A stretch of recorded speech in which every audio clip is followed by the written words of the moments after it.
Hey guys, what's going on? James here, and in this video today, we're going to be talking about day number 2 of the Tampa Bay Buccaneers OTAs, and a lot of business got done today. All the draft picks are assigned for the Tampa Bay Buccaneers besides their top 3. That is Graham Barton, that is Chris Braswell, and that is Jalen McMillan. Everybody else is signed at this point, Tyke Smith being the latest guy to sign his deal. Now, especially with draft picks, you know, specifically with draft picks, I should say, you don't see guys holding out for contracts like rookies. It's very rare in the modern NFL. It wasn't always the case in the, years past. You would see rookies hold out for deals and things along those lines. But lately, it's definitely pretty straightforward, all things considered, of guys, rookies being there, absorbing as much information as they can, and that's what we're seeing. You're seeing the young rookie draft class come in here and just try to be sponges for all the veterans. In the case of,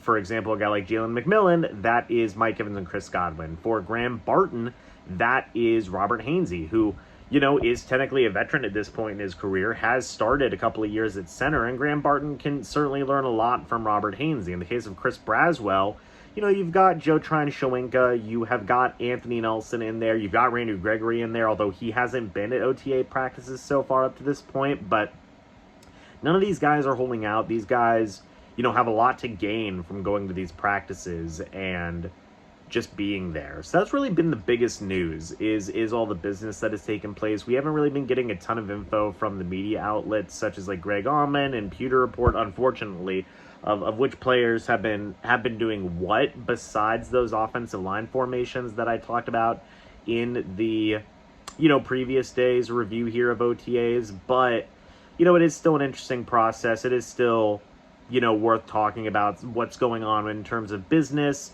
and some of these guys not holding out, some of these guys are holding out, and all the different types of things that have been going into that. So it is what it is. But guys, let me know your thoughts and opinions about day 2 of OTAs. What do you think about all the rookies signing? What do you think about, participation and these guys being there, being present, and, who they can learn from, right? Who do you think Jalen McMillan can learn from? What do you think he can learn? What do you think that Graham Barton can learn from Robert Hainsey? What do you think Chris Braswell can learn from the current pass rushers on the Buccaneers team? Love to hear your guys' thoughts and opinions about that. But thank you guys so much for watching this video. Hope you all enjoyed. As always, guys, I'll see you all in the next video or the next live stream. But until then, and as always, guys, goodbye for now, and go Bucs.